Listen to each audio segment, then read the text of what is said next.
Good afternoon and Happy New Year. Welcome back. This is about the longest period of time we've not met, and I don't know when. So as the county manager said earlier today, she said everybody's reset and we've got a lot of new energy. So that's great to start off a new year. We're ready for our briefing session on January the 16th, and we don't have any discussion items today. We actually have one brief one that's we're going to add and talk about a particular kind of legislative issue that has nothing to do with money.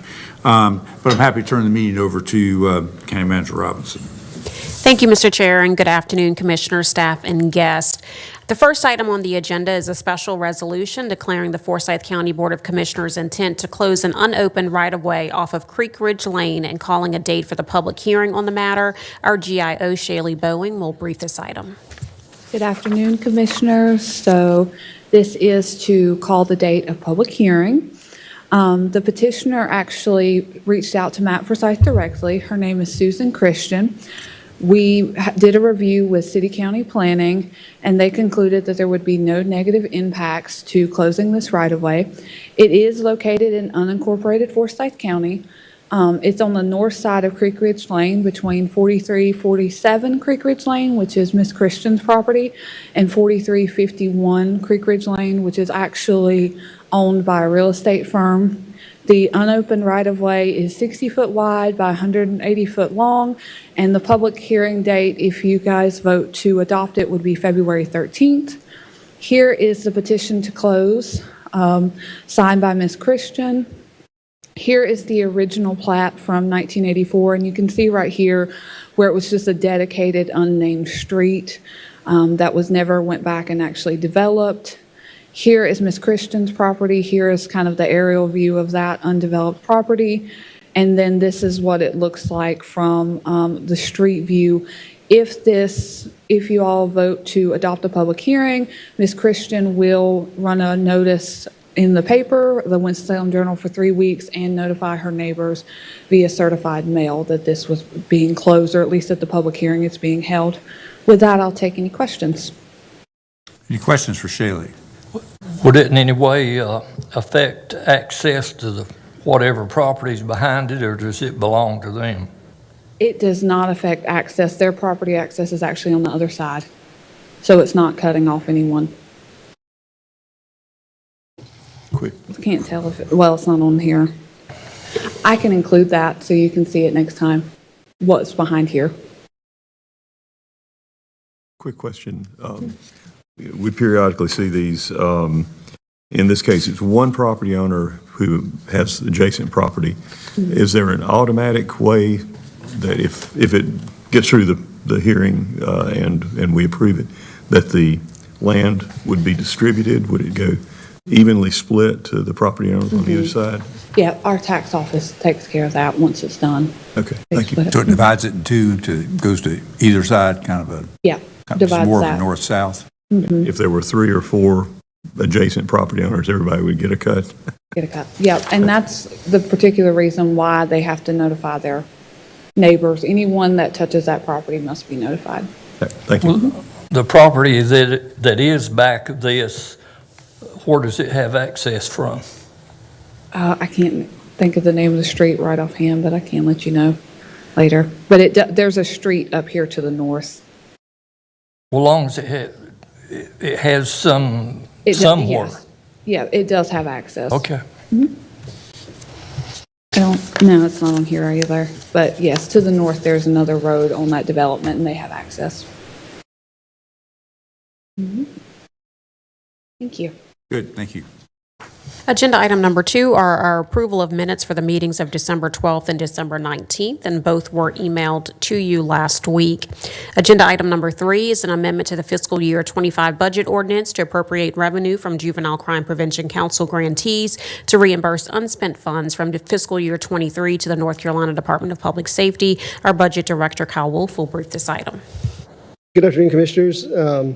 This amendment is a little bit unusual in that we are dealing with fiscal year 23 funds. We're in FY 25, but it is necessary to return $7,032 or 0.7% of unspent JCPC funds from fiscal year 23 to the state based on 3 programs not spending 100% of their funds, as well as $26.96 of unspent administrative costs with the county. So the majority of those funds that were unspent were from the Children's Center of Surrey, who did not spend $5,868 of their FY23 allocation, while the YWCA Work and Earn It program did not spend $446, and Youth Collaboratives Project X intensive program did not spend $690. And so again, we have to return these funds from FY23 back to the state. Happy to answer any questions. Maybe the only question I'd have would be, particularly did the Children's Center of Surrey have FY24 allocation? They did, and then actually 24, they actually returned most of their money. They didn't receive any money in 25. So yeah, they no longer receive funding. And that is actually because they closed. That's right. They no longer provide that service. Got it. Any other questions for Kyle? Thank you very much. Agenda item number 4 is Mr. Wolf's as well. It's an amendment to the 2018 Smith Reynolds Airport Capital Projects Ordinance to appropriate interest earnings and reduce a transfer from the general fund for the airport car wash project. So as you'll recall, at the November 7th, 2024 meeting, you approved a transfer of $925,294 of restricted airport fund balance to the Smith Reynolds Airport CPO in order to move forward with the contract with WC Construction Company for the car wash project. Around the same time, the airport director was trying to get permission from the North Carolina Department of Transportation to use interest earnings that have been generated from a state capital infrastructure fund grant for that purpose rather than using the fund balance. That request has been approved, so this item is really just returning the fund balance back to the airport subfund and increasing interest earnings in the CPO to offset that. So instead of using fund balance, we're really just using interest earnings. Questions for Kyle? Thank you. Agenda item number 5 is a resolution authorizing an agreement with Avcon Engineers and Planners, Inc. to provide design and bidding services for the rehabilitation of the control tower project at Smith Reynolds Airport. Our airport director, Mark Davidson, will brief this item. Good afternoon. Forsyth County was recently notified by the FAA that they intend to fund the control tower renovation project at Smith Reynolds Airport. As Chairman Martin mentioned at the year end, it's kind of hard to say, but the funding is from the fiscal year 2025 Bipartisan Infrastructure Law, Federal Aviation Administration, Federal Contract Tower Program. So the project was included as one of the 20 projects selected at 20 airports in 15 states for the $20 million available in fiscal year 2025. The 100% funded grant of $2 million is larger than any other airport listed and will help renovating the tower at Smith Reynolds Airport, which we, the county, own. And a notice from the NCDOT on December 18th, 2024, the county was advised that it must complete the rebid, and determine the low bidder with the NCDOT Airport Project Manager no later than April 15th, 2025. In order to meet the strict deadline, the Airport and General Services Department recommends execution of agreement with Avcon Engineers and Planners with assistance from Michael Graves. They're the ones who are the primary architect on our current terminal renovation project. Task Order 2024 includes project formulation, construction documents, and bid assistance. In addition, the agreement includes permitting, grant administration support services, asbestos survey, in coordination with the NCDOT and FAA to gain NEPA, National Environmental Policy Act approval. To proceed with the project, the Airport and General Services Department recommends execution of agreement with Avcon Engineers and Planners, which includes Task Order 2024-2 in the amount of $165,700. The account will be reimbursed with no local match required. Any questions for Mark? I do have a question. Could you explain what a master service agreement is?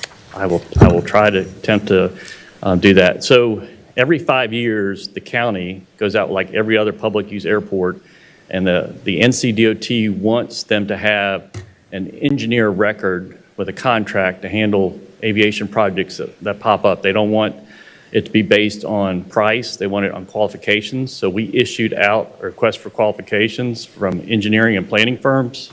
And so Avcon is our current engineer and planner. And so we're able to, in the scope, when we issued that advertisement publicly, we are able to use them if we want for certain projects around the airport. So we have a master service agreement that's 5 years long. And the NCDOT has signed off of it and said they're qualified with the state. They have the expertise in airport design, things like that. So that's what we rely upon often. Okay. Other questions? Okay? Good, Thank you. thank you. Agenda item number 6 is a resolution awarding a contract for the purchase and installation of 4 washing machines at the Forsyth County Law Enforcement and Detention Center to ACW Management Corporation, doing business as Tri-State Laundry Equipment. Captain Marshall from the Sheriff's Office will brief this item. Good afternoon, Chairman Martin, Board of Commissioners. Excuse me. I'm here to talk about the replacement of the washing machines for the detention center. We put out for bid, and those bids were received on December the 3rd to replace 4 of the washing machines that we currently have. We replaced one last year. This price would include the replacement of the washing machines, removal, installation, and the replacement of the Y strainers.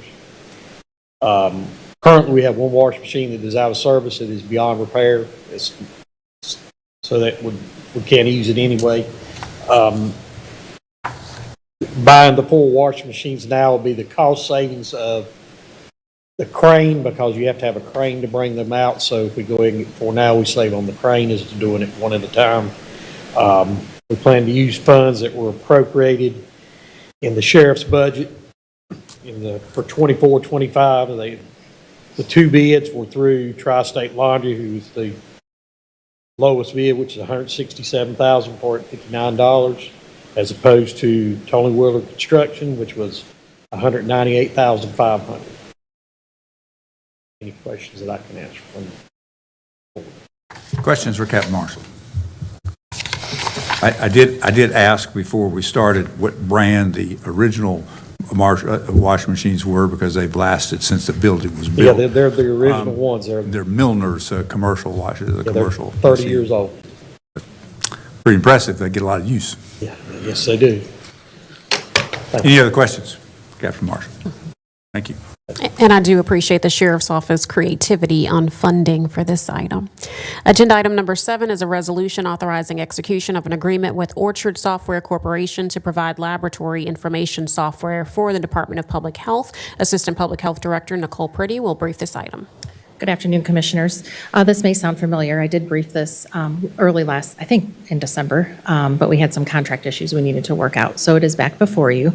The Health Department is requesting your approval to enter into a 3-year contract with Orchard Software for laboratory software services in an amount not to exceed $149,400. The annual cost for the software totals $49,800. The Public Health Laboratory has been contracting with Orchard Software Corporation since 2015 for its laboratory information services. This updated contract includes a system upgrade to cloud-based services.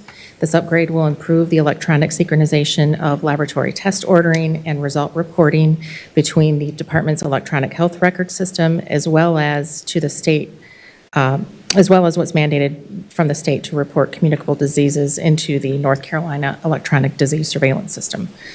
Additionally, this upgrade will provide secured cloud-based storage of laboratory data and replace the outdated failing server that's currently in use. We did seek informal bids from 2 other laboratory information system vendors, and Orchard Software Corporation provided the lowest bid. Happy to take any questions. Any questions for Nicole? Thank you very much. Thank you. Agenda item number 8 is a resolution authorizing execution of an agreement with Trailers of the East Coast, Inc. for the purchase of a portable trailer. Our Health and Human Services Emergency Preparedness Coordinator, Emily Austin, will brief this item.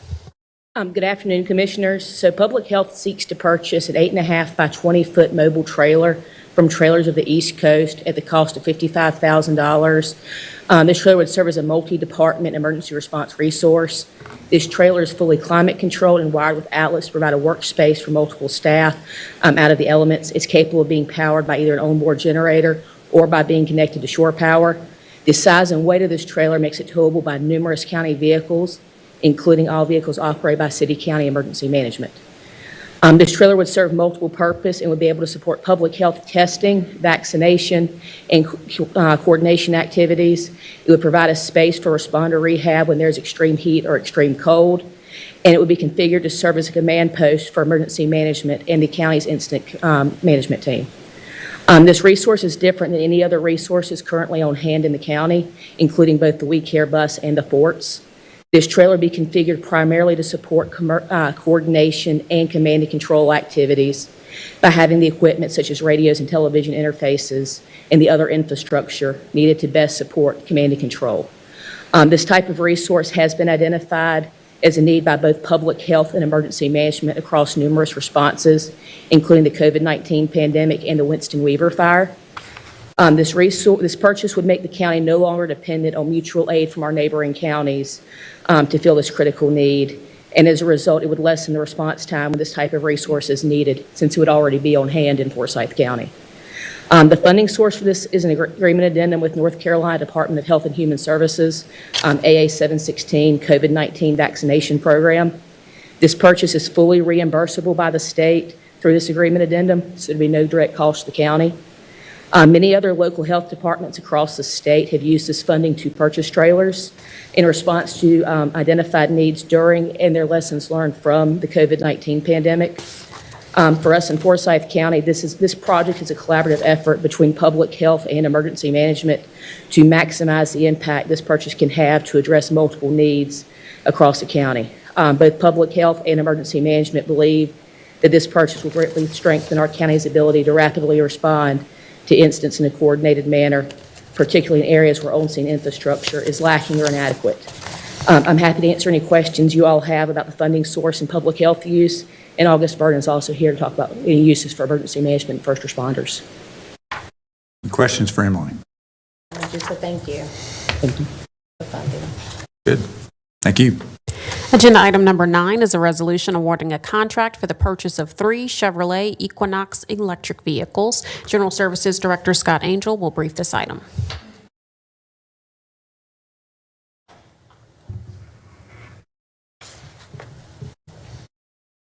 Good afternoon, Commissioners. General Services is seeking the board's approval to purchase 3 2025 Chevrolet Equinox electric vehicles for use in the county's motor pool fleet.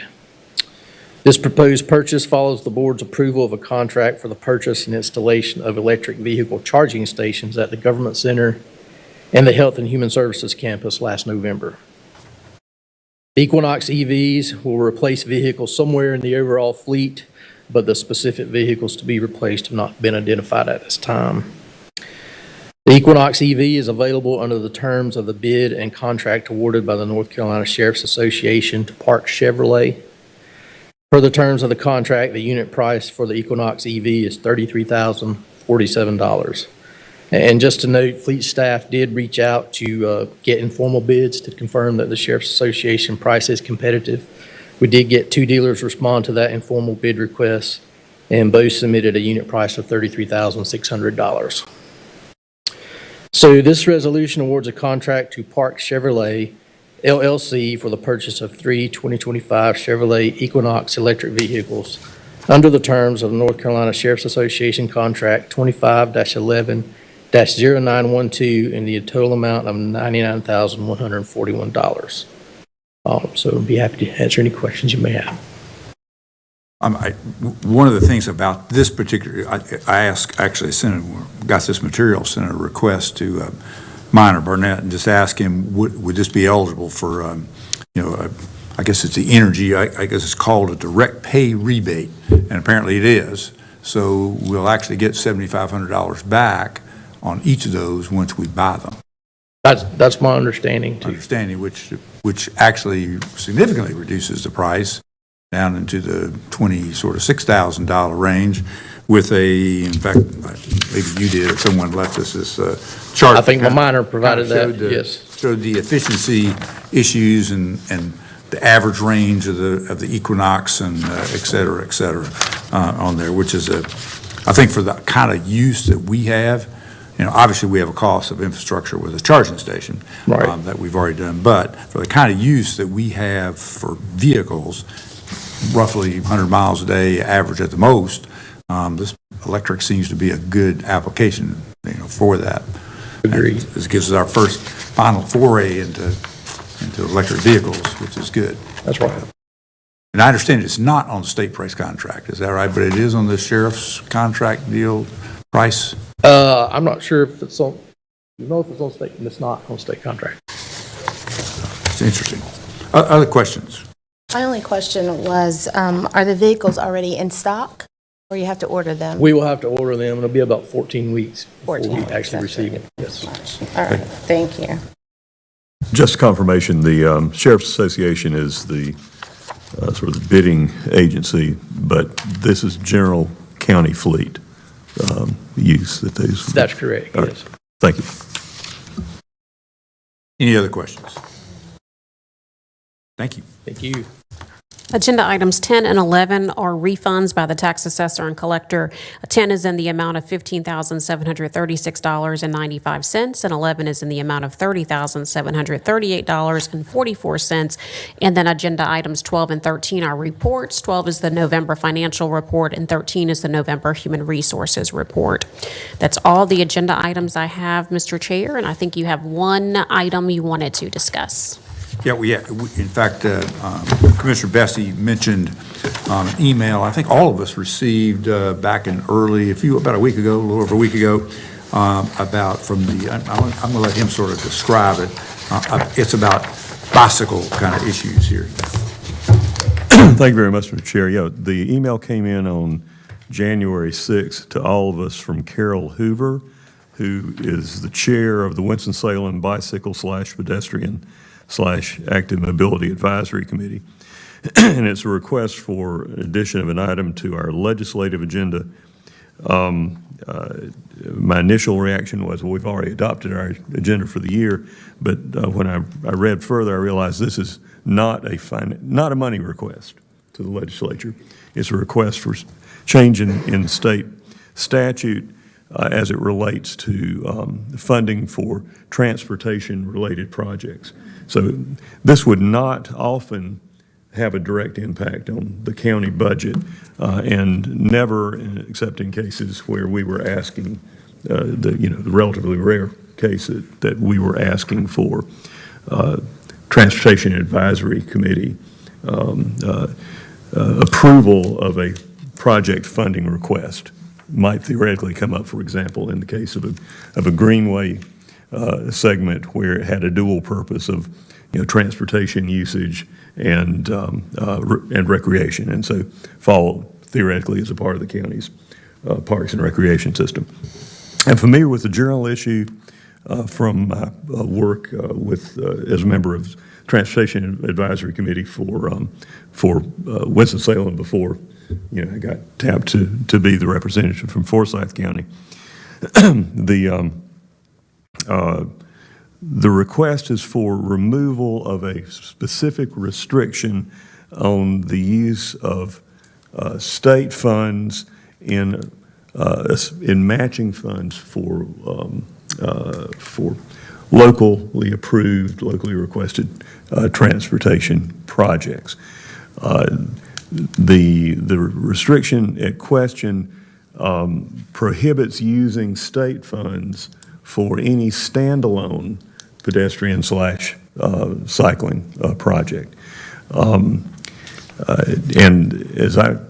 to the best of my recollection, it's the only type of transportation relevant project that has that blanket restriction, so that the local funding committees for the metropolitan planning organizations cannot request the use of state matching monies. You can request the use of federal matching money because there's no similar restriction in federal law. It's a uniquely state restriction.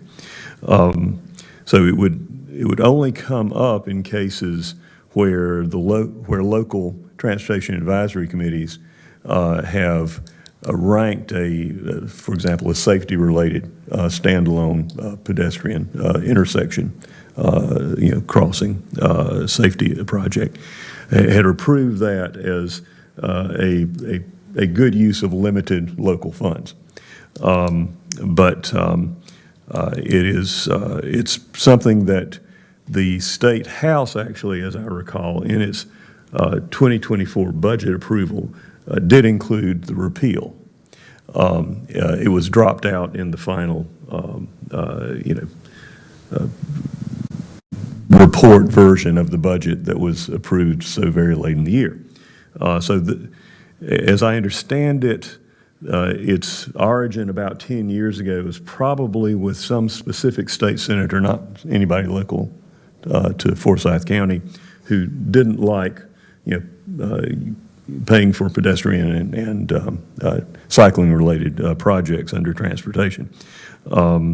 So there's no real good policy reason for retaining it. It would be a question of whether we wanted to simply, add our name as perhaps a letter to the delegation saying that removing the restriction on local options is a good idea. Anyway, I can print out a letter of the email and add sort of an explanatory background note if it's the pleasure of the commission to take it up for discussion as early as 2 weeks. Anybody have any objections to that? Well, can I have some discussion first? Yeah, I just wanted to be clear for me. So you're just talking about bicycles, not the scooters or none of those other? It doesn't have anything to do with the ordinances or rules regarding the use of scooters. Okay. It's entirely a matter of project eligibility for state matching funds. I get that, but it's, you said something about the cycling. I'd have to go back and read it's cycling and pedestrian, both. I'd have to go back and read the terms of the restriction to see whether it applied only to pedestrian and cycling or whether it referenced scooters as well.